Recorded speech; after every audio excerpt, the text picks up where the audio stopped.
Se tratando da justiça restaurativa para jovens infratores, é válido ressaltar que esse tema é bastante amplo, né? Já que ele não atinge apenas o direito e o jovem, mas a sociedade em um conjunto. Eu me lembro que eu assisti um documentário na Netflix que se chama, no caso, Juízo. E ele retrata como é feito esse julgamento de um jovem, né? Porque não é feito em um tribunal, é feito em uma sala onde o irmão, ou a mãe, ou o pai podem estar presentes também para falar como era o convívio desse jovem, né, dentro de casa, como era a relação dele, tanto dentro quanto fora do seu lar.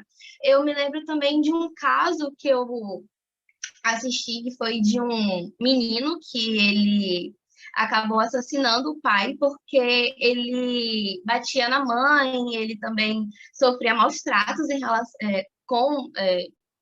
com o seu progenitor, né? E acabou vindo essa fatalidade. E aí a juíza pergunta: você tem noção do que você fez com a sua vida? Quais são seus planos para o futuro? E ela administra uma pena, né, em um lugar, em um centro para jovens infratores, né, e que busca a ressocialização, a educação desse jovem, porém podemos perceber que na prática não é bem assim, né, porque se você pesquisar imagens deste local, deste centro, você percebe que é praticamente igual a uma prisão, onde eles são aprisionados lá, não tem educação, né? Eles não têm essa ressocialização, que é um dever do Estado perante esse jovem. E se tratando da justiça restaurativa, ela entra com um papel muito fundamental nesses casos, né? Onde o jovem tem a possibilidade de falar o motivo dele ter cometido aquele crime, embora a pena não será revogada, tá? Ele passará por esse centro de qualquer jeito, porém ele vai entender o mal que ele fez para a pessoa, ou se não, para a sociedade em si. É, o que mais? Poucas são as iniciativas de resgatá-los, educá-los e torná-los cidadãos, né? É possível ver que a maioria desses jovens são pretos, são periféricos, ou o pai saiu de casa muito cedo de casa, ou a mãe, ou vive em contato constante com as ruas, e o Estado também, como na maioria das vezes, não garante uma educação boa para essas crianças, para esses meninos,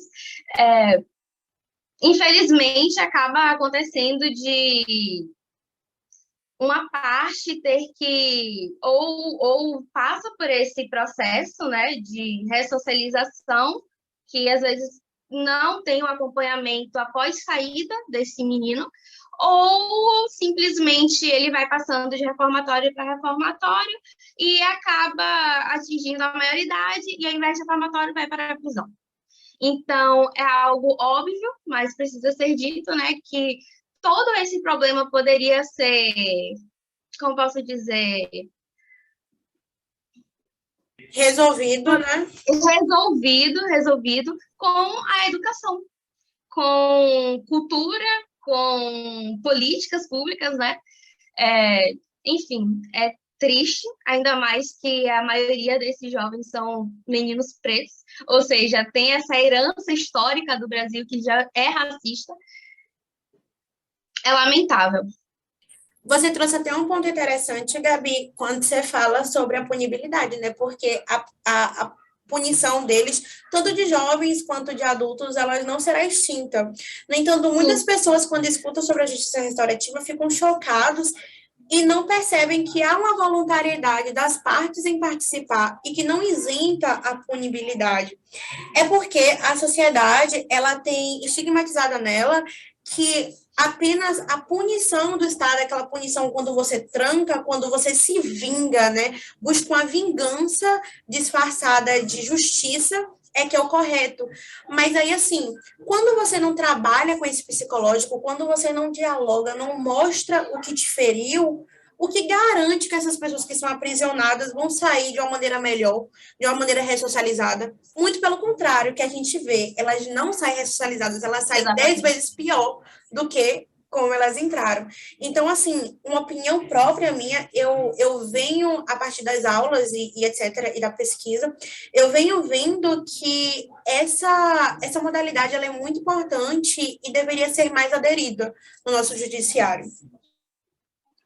Sim. Eu acho que um dos fatores principais, Thali, para ela não ser aderida, é porque realmente, como você falou, a gente tende a achar que o ofensor ele tem que ser culpabilizado sim o tempo todo e que ele não tem direito a tipo, se expressar ou a dizer mesmo o que foi que ele levou a fazer isso, como o Gabi falou, né, em questão aos jovens. Esse diálogo dá realmente a possibilidade dos jovens dizerem o que levou ele a cometer tal ato. E aí vem uma das questões, né, que é mais conflitantes, que é tipo assim, você fazer a vítima, de certa forma, entender que o fato dela querer mediar e dialogar com aquele infrator não significa que ela esteja compactuando com as ações dele, mas sim ela entender que para ela ser ouvida também pode ser uma coisa positiva, afinal de contas, a mediação é algo importante para os dois lados, não é algo que beneficia só o lado do infrator, como muita gente pensa, ou que vai beneficiar somente a vítima. É uma relação mútua, entendeu? Onde o infrator ele vai dizer a sua parte, vai poder expressar, né, exatamente aquilo que se passou, a sua vontade de fato, e a vítima vai poder dizer como ela se sentiu, e isso sim pode levar a um sistema restaurativo de ressocialização, sensibilizando até, né, o infrator. Ele pode, assim, chegar a pensar, poxa, realmente o que eu fiz trouxe um dano muito grave, então eu quero melhorar, eu não vou fazer isso, vou passar pelo sistema e vou me ressocializar, vou me esforçar e vou conseguir evoluir com isso. É uma forma, assim, muito válida de restauração, né? E aí que vem aquela pergunta também, acho que é a pergunta que todo mundo pensa assim, né? Mas será que realmente é válido para os crimes de mais graves ou de uma gravidade mais elevada ou só os mais leves? Bom, aí é que a gente entra na subjetividade da coisa, né? Porque vai depender muito. Vai depender se a vítima vai estar disposta a dialogar, né, com esse infrator e se ele também vai estar disposto a dialogar com a vítima, porque a gente pode encontrar, assim, casos de pessoas que não se arrependam pelo que fez e se pudessem fariam de novo, e sim. Tem um público-alvo, né, a qual eles atingem e não se importam com isso, mas tem aqueles que realmente tendem a se arrepender. E isso é algo muito importante para nós, para poder melhorar esse sistema restaurativo e aplicar ele de forma correta. É uma forma até da vítima externalizar o que está sentindo e não guardar para si, para futuramente vir a ter algo mais grave, já vinha tratar com o ofensor, né? Então, é importante essa conversa, esse diálogo entre eles, até porque vai fazer com que o ofensor sinta o que ele fez com a vítima. Às vezes, a pessoa só quer falar só.